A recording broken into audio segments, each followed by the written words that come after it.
سلامتنا تقبلوا فنونا أب مكتثال تركب زخبركم تعزبتنا كمي وعلكم نلوم 47 سنة فرق معلتن فرانس تدالو هاجراون زيناتات حيزلكم قريبة زلخو في المنظومية نمكتالكم بخبرنا عدمكو بقندر استزينا فيلم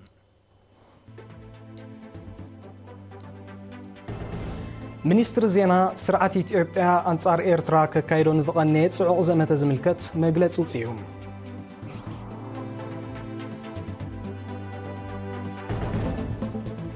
عب هاجراو موكس هوسبيتال برهان عيني نشوعة مزيجاتات متبحت حبل عيني كايدالو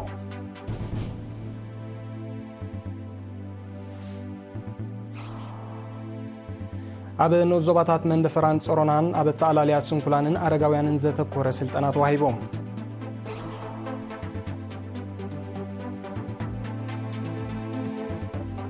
قداماي منستر اسبانيا بيدرو سانشيز أوروبا وحبرة لعل روسيا إسرائيل درب عياري قتل كم زلو خسيسوم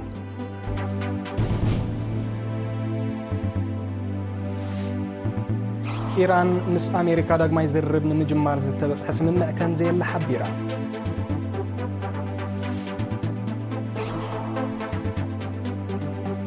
روسيان يوكرينن حدش زوريا من اللوات تحت عسران حموشان عمد بعدمي أمرو خاطر كايدان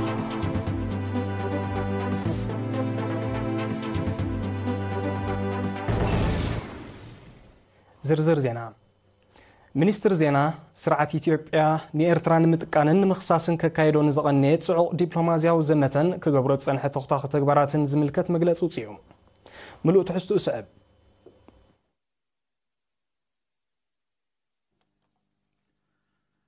ጋዜጣዊ መግለጺ ኢትዮጵያ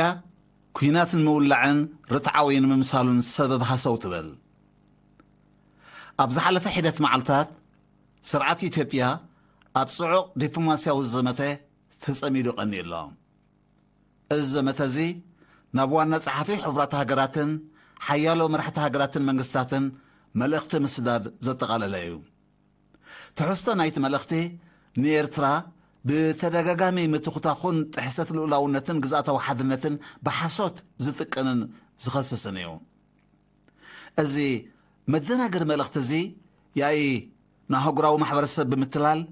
ነቲ ንነዊሕ እዋን ነጋሪት ክድስቀሉ ዝጸንሐ ኣጀንዳ ኩናት ደገፍ ንምርካብ ዝዓለመ ምዃኑ ንኹሉ ብሩህ እዩ ጭጉራፍስ ሃሪማ ባዕላተው ከም ዝበሃል እቲ ሓቂ ኣብ ኢትዮጵያ ስልጣን ሒዙ ዘሎ ሰልፊ ብልጽግና ኣብ ዝሓለፈ 2 ዓመታት ብቃላቱ እንተ ተኻኢሉ ብሕጋዊ መንገዲ ኣድላይ እንተኾይኑ ድማ ብሓይሊ ወደባት ኤርትራ ንምሓዝ ዝዓለመ ዓንዳርን ዘይምኽንዩን ጽዑቕ መርዛም ዘመተን ተኽታኺ ተግባራትን ከካይድ ጸኒሑ እዩ እዚ ስርዓት እዚ ኪኖ ቃላት ብምኻድውን ኣብ ዕድጊ ጽዋርን እልብዝ ዘይብሉ ኣናዓበ ተግባራትን ተጸሚዱ ይሓግዩ እዚ ተኽታኺ ተግባራት እዚ ንልኡላውነትን ግዛታዊ ሓድነትን ኤርትራ ከምኡውን ንዞባዊ ሰላምን ርግኣትን ከቢድ ናይ ሓደጋ ደወል እኳ እንተኾነ ኤርትራ ልዑል ነፍሲ ግትኣት ክትክተል እያ መሪፃ ቀዳማይ ሚኒስትር ኢትዮጵያ ናይ ኩናት ኣጀንድኡ ምስ ኣወጀ እውን እንተኾነ መንግስቲ ኤርትራ ብ16 ጥቅምቲ 2023 ኣብ ዘውፅኦ መግለጺ ነቲ ኩነታት ብኣርምሞ ብምግንዛብ ከም ወትሩ ኣብ ከምዚ ዝኣመሰለ ጎደናታትን ማዕድታትን ከም ዘይዕደም እናረጋገጸ ንኹሎም ቅዱሳት ከይትንኮዩ ምምሕፃኑ ዝዝከር እዩ መንግስቲ ኢትዮጵያ ሎሚ ነዚ ዘይስገር ጭብጥታትን ፍሉጥ ፍጻመታትን ብምጥምዛዝ ንኤርትራ ብግህሰት ልኡላውነትን ግዛታዊ ሓድነትን ከሲስሎ እዚ ዓይኒ ዘይብሉ መርመም ሓሶት እዩ ተኸታተልቲ ሰዓታት ኢትዮጵያ ናህጉራዊ ሕጊ ቻርተር ሕቡራት ሃገራትን ብይን ኮሚሽን ዶብ ኤርትራን ኢትዮጵያን ብቁሉዕ ግሂሶም ንኽልተ ዕቑድ ዝኣክል ሰፊሕ ክፋል ልኡላዊ መሬት ኤርትራ ሒዞም ምጽንሖም ዝፍለጥ እዩ እዚ ዘይሕጋዊ ጎበጣ ልኡላዊ መሬት ኤርትራ ብቐንዲ ትሕዝቶን ምኽንያትን ናይቲ ብ9 ሓምለ 2018 ኣብ ኣስመራ ዝተኸተመ ኣዋጅ ሰላምን ምሕዝነትን ኤርትራን ኢትዮጵያን ዶንጊዩ ተማዕራሪ እዩ ኤርትራ በቲ زي مخني مدنقواي إثيوبيا دحر خلت عقد استقبلته وسانة بين كوميشن دب إيرتران إثيوبيان بصنع كيرتيا نمدمدام أزي زيد الوتر زي ስርዓት ኢትዮጵያ ልኡላዊ መሬትን ባሕራዊ ግዝኣትን ጎረቤት ሃገሩ ንምጉባጥ ካብ ዘለዎ ዘይሕጋውን እውጁን ጥሙሕ ዝመንጨወ እዩ። ሚኒስትሪ ዜና ኣስመራ 26 ሰነ 2025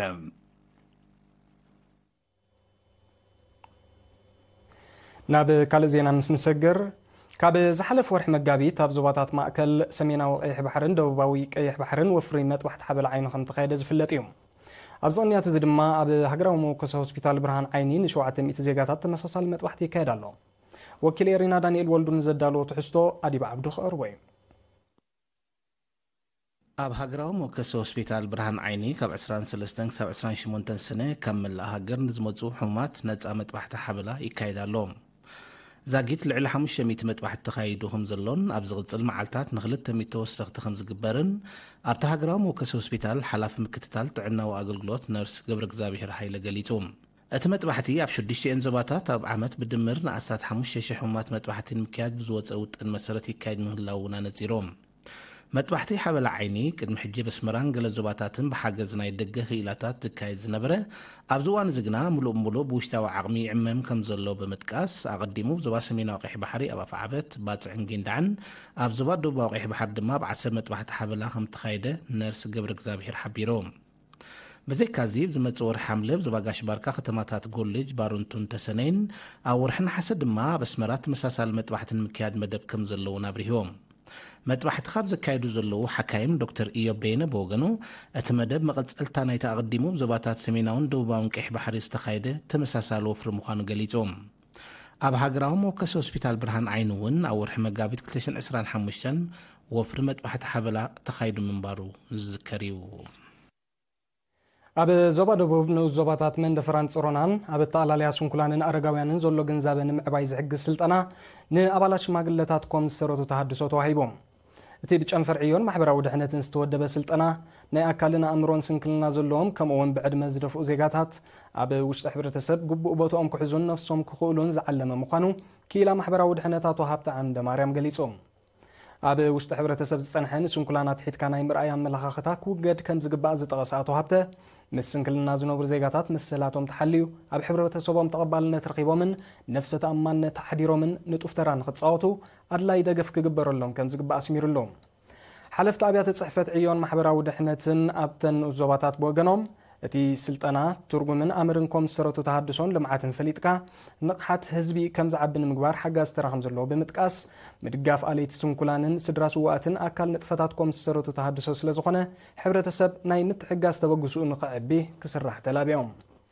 ኣብ ማሕዳር ንኡስ ዞባ መንደፈራ ኣቶ ህዝቅያስ ውህበት ኣብ ዘስምዖ ቃል ስንኩላን ካብ ተጸባይነት ተገላጊሎም ኣብ ውሽጢ ሕብረተሰብ ኣበርከት ንኽኾኑ መደባትኮም ዝሰረቱ ተሃድሶ ኣብ ነፍሲ ወከፍ ምምሕዳር ከባቢ ተግባራዊ ንክኸውን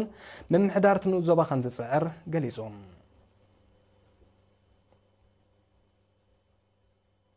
ኣብ ዞባ ማእከል ትሕዝቶ ሃገራዊ ባንክ ደም ንምስሳን ሰራሕተኛታት ዝተፈላለያ ትካላት መንግስቲ ብ25 ከምኡውን 26 ሰነ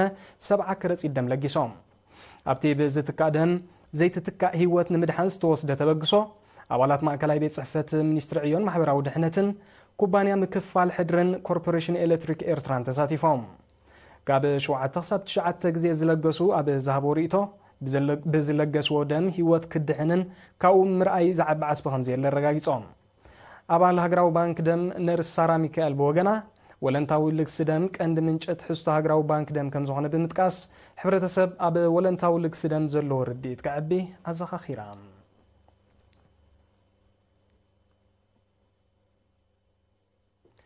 ኣብ ንኡስ ዞባታት ዕላብ ርዕድን ኣስማጥን ዞባ ዓንሰባ ሰገነይትን እምኒ ሓይልን ድማ ዞባ ደቡብ ብሰራሕተኛታት መንግስትን ተማሃሮን ካልኦት ኣካላትን ዝተዋፅአ ልዕሊ 825,000 ናቕፋ ንስድራ ስዋኣት ተኸፋፊሉ። ብመሰረት ዝበፅሐና ሓበሬታ ንኡስ ዞባ ዕላብ ርዕድ ካብ ሰራሕተኛታት መንግስቲ ተማሃሮ ወነንቲ ትካላትን ጀራዲንን ዝተዋፅአ 385,000 ናቕፋ ን77 ስድራ ስዋኣት ኣብ ንኡስ ዞባ ኣስማጥ ድማ 140,000 ናቕፋ ን14 ስድራ ስዋኣት ተመቓሪሖም። ብተመሳሳሊ ኣብ ንኡስ ዞባታት ሰገነይትን እምኒ ሓይልን ሰራሕተኛታት ህዝብን ሰብ ፀጋን ዘበርከትዎ ልዕሊ 300,000 ናቕፋ ንፅጉማት ስድራ ስዋኣት ተዓዲሉ። ብመሰረት ሓበሬታ ንኡስ ዞባ ሰገነይቲ 191,000 ናቕፋ ኣብ ንኡስ ዞባ እምኒ ሓይሊ ድማ 104,000 ናቕፋ ተዋፅዮም። بخالو وجن أبال بيت صحفة حلقة طلال ستاف مينستر مكلخال قديم تجادلاي سيوم ولد مريم غريبي أمنو زوبا سجنيتن تمهارو أبالات حيلتات مكلخال حزبن سرحتنياتات منجستن أب هجراون نتن بحفشة أب تاريخ قال سنات النتن مخبار لولاون نتن دما بفلاي زتكورة سمينارا كايدوم زسعب زيناتات وصاي كبرات عزبتنا نمكتالكم دقيمنا بخبرنا عدم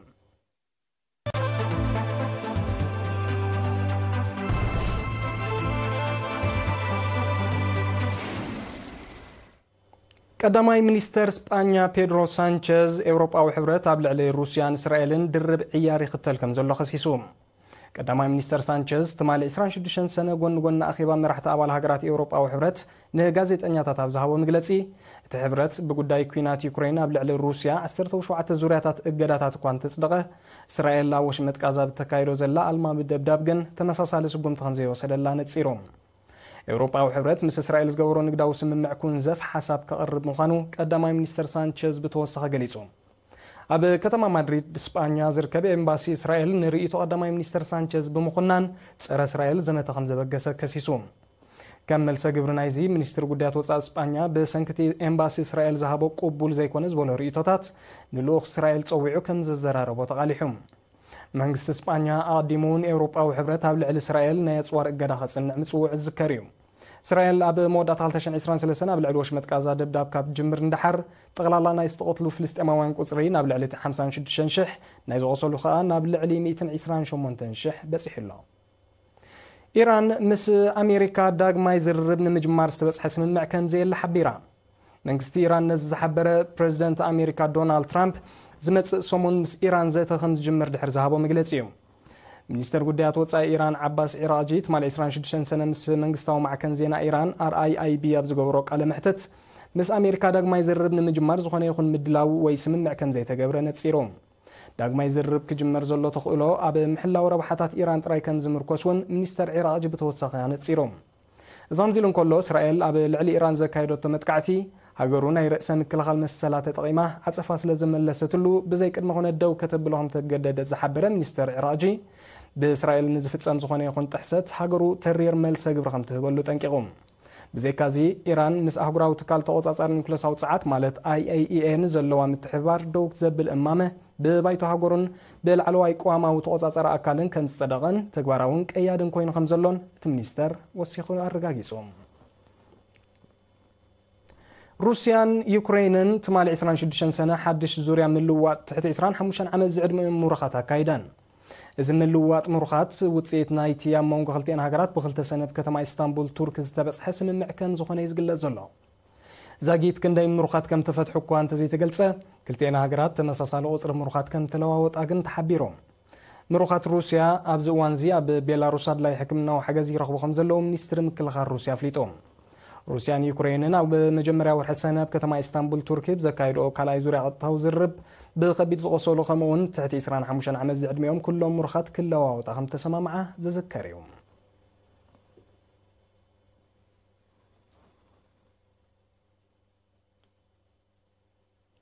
اب كتما بانغوي ريبابليك ماكل افريقيا تمال 26 سنه بكالاي درجه بيت تمرت بزغاطم حدغات صقطقط بوحدو 29 تمهارو خم زموتو نسب نز سيفلاو دحنت بمتقاس معكنا زينا قاليحن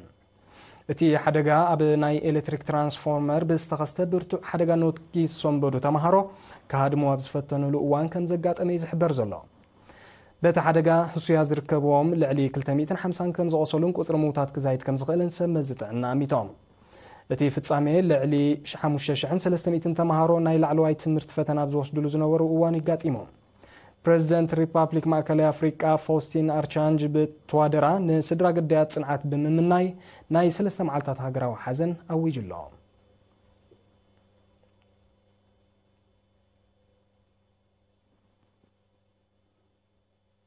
نيوكرين زغبر زولو وتعدراو دغف ناهغور اوروبا بكبيت صطاو صغم كان شمما روسيا حبيرا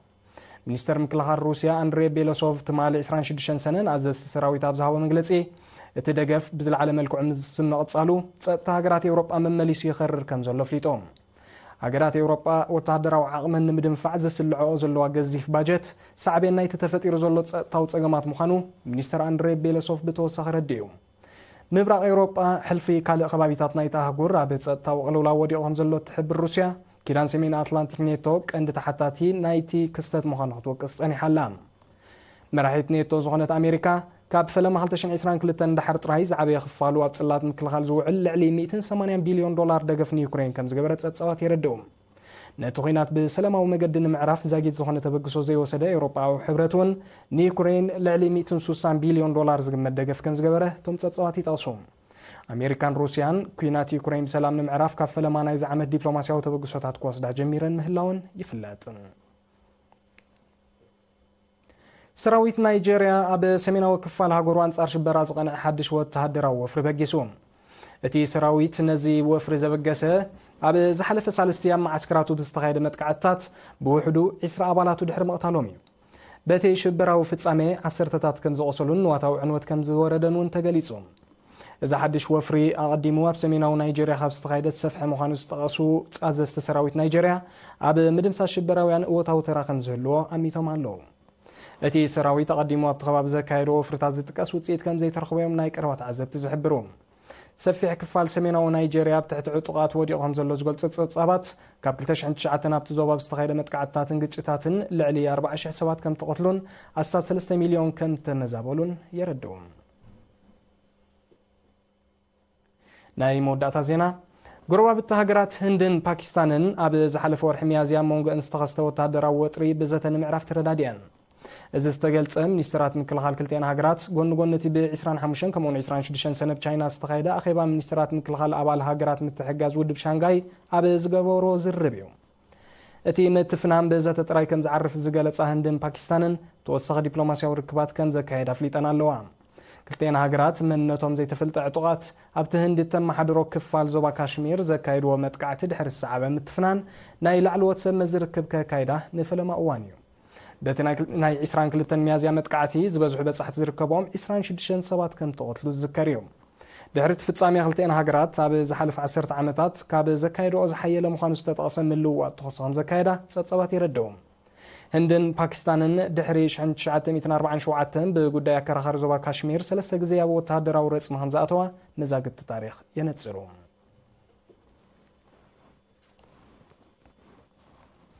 ዜናታት ምዝዛም ማርእስታቱ ክደግመልኩም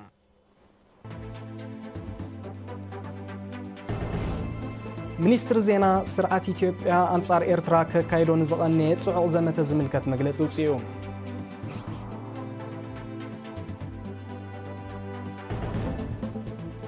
ኣብ ሃገራዊ መወከሲ ሆስፒታል ብርሃን ዓይኒ ን700 ዜጋታት መጥባሕቲ ሓበላ ዓይኒ ይካየድ ኣሎ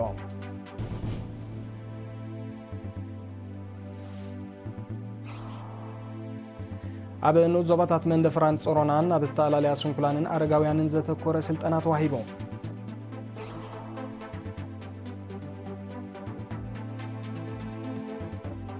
ቀዳማይ ሚኒስተር ስፓኛ ፔድሮ ሳንቼዝ ኤውሮጳዊ ሕብረት ኣብ ልዕሊ ሩስያን እስራኤልን ድርብ ዕያር ይኽተል ከም ዘሎ ኸሲሱ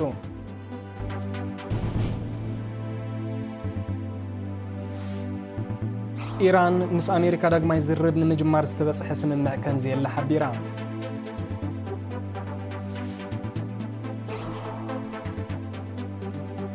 ሩስያን ዩክሬንን ሓድሽ ዙርያ ምልውዋጥ ትሕቲ 25 ዓመት ዝዕድመ ምርኻት ኣካይደት